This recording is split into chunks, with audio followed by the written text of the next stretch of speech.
Okay, so today I want to talk about Miguel Edwards and Ryan Watts and all that's coming up after the bumper. What do you mean you don't subscribe to my son's YouTube channel? Mama, no! Just snap the damn ball, RJ. What's up, kinfolk? It's RJ Young. I am not on a step mill. Consider hitting the like and subscribe button because I upload a video every single day. It's always OU related, college football related, sports related. We have a good time. So today we need to talk about Ryan Watts and Miguel Edwards. So Ryan Watts decommitted from Oklahoma, reopened his recruitment. Feels like he might be a Buckeye before, too long. But what does this mean for Oklahoma? Well, it means that you go back to being ranked number 12 in the 2020 recruiting cycle. Again, this is just an odd year for recruiting at Oklahoma. You don't have a quarterback in the class, and it felt like this was a really good defensive back class, and still could be, but it's also done so much moving and shaking. I mean, earlier in the year, we're talking about Ryan Watts, Dante Manning being a part of this class. Before that, we're talking about Jalen Hurts, we're talking about Darian Green-Warren being a part of this class, and you've had some moving and shaking go on. But Ryan Watts kind of shakes this class up a little bit because he's sort of a unicorn at that cornerback position at 6'3", and he felt like the kind of prototypical cornerback that Alex Grinch would love to have. And it felt like he wanted to be at Oklahoma until something changed, and that's what happens in recruiting. Sometimes just things change, and there's a lot of, thought that has to go into such a decision. And I want to support Ryan Watts and what he wants to do, and I want him to go where he wants to be comfortable and where he feels like he's going to succeed. That said, what does it mean for Oklahoma going forward? Well, it means that you go after Dante Manning once again, and you feel like you maybe have an opportunity with Josh Eaton, who is committed to Texas. Now, it's really difficult to nail down what Eaton is thinking about because this is the same kiddo that gave the quote about Grinch saying, "I don't have any NFL talent on this roster."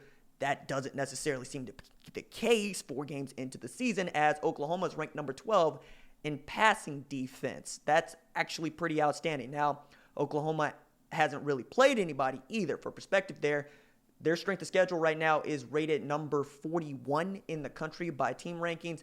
Number 42, Tulsa. So it tells you who they played. That said, you love what you see from Oklahoma. Number 2 in third down conversion percentage. And a big part of that is Parnell Motley coming on, as well as Trey Brown continuing to come on, and the emergence of Jaden Davis. And the emergence of Jaden Davis has led to the exit of Miguel Edwards. Miguel Edwards entered the transfer portal. He didn't really play this year. He played in 1 game this season. He's played in 4 games total. He has 5 tackles in his career. This is a guy that, going back to the spring before last, that I thought was going to break out, having a pick in that spring game. He showed all the tools, and then there was this video of him being mossed by Theo Weiss earlier in camp, and yeah, I feel for him because I want all of the kids that end up at Oklahoma to succeed. Sadly, that can't always happen. I want the best for Miguel Edwards. We'll see where he ends up, but for Oklahoma, that is your 3rd player into the transfer portal following Jonathan Perkins and Starlin Baldwin. That means there's 2 defensive backs that have left, as well as the exit of Ryan Watts. It feels like a lot, but it's not. You're fine. You've got plenty of firepower back there, or defense, depending on how you want to look at it. Still got to see what we're going to get out of Woody Washington at the safety position. You still really, really feel good about Jaden Davis, who could be the next great cornerback at Oklahoma. You'll get Trey Norwood back from injury. I know that people have sort of forgot about him because out of sight, out of mind, but he'll be back and he'll give you some help. And you're going to be okay when it comes to 2020 recruiting. There's some good things churning. There's some good things happening. The kiddos are paying attention to what Oklahoma is doing defensively, and they should be able to do quite a bit more against Kansas on Saturday to just help with this whole recruiting pitch up. Do you see statistically what we are doing? Do you see how we're holding teams to fewer points this season? Do you see how we're just running through the Big 12? Now, the meat of their schedule begins with the Red River rivalry, October 12th against Texas. I'm going to be at that game, and I'm excited to see what happens because it feels like it could be another shootout between Sam Ehlinger and Jalen Hurts, and also just another way for you to get some of that national exposure that Oklahoma covets and needs more of, frankly, because you're dealing with a year in which your schedule just ain't very good compared to the teams 1 through 7 that are going to be competing for a college football playoff spot, to say nothing of what Florida beating Auburn might mean on Sunday, provided Florida does beat Auburn or Auburn does beat Florida. And I picked Florida to beat Auburn on national television. That was a lot of fun. I hope you enjoyed that because I did, and it's wildly humbling. Yeah, back to what's going on at Oklahoma.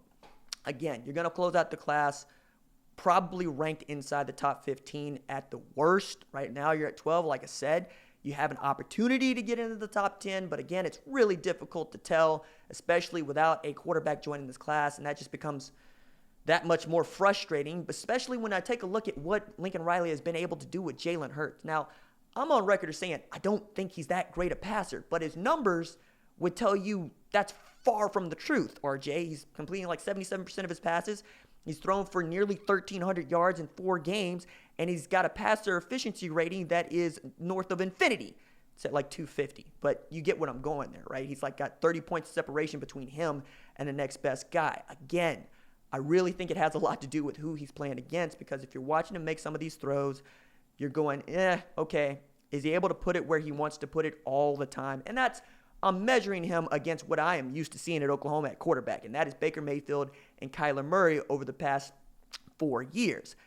I'm not ashamed to say that, but that's also, we're looking at what Lincoln Riley can do at quarterback. How good is he at fixing your mechanics? How good is he at teaching you to read the field? How good is he at helping Jalen Hurts become the kind of quarterback that he wants to be? Today, right now, doesn't feel like a first-round draft pick to me, and that's no shade. I mean, that's okay. I mean, we're talking about Dak Prescott was a 4th-round draft pick. We're talking about Kirk Cousins.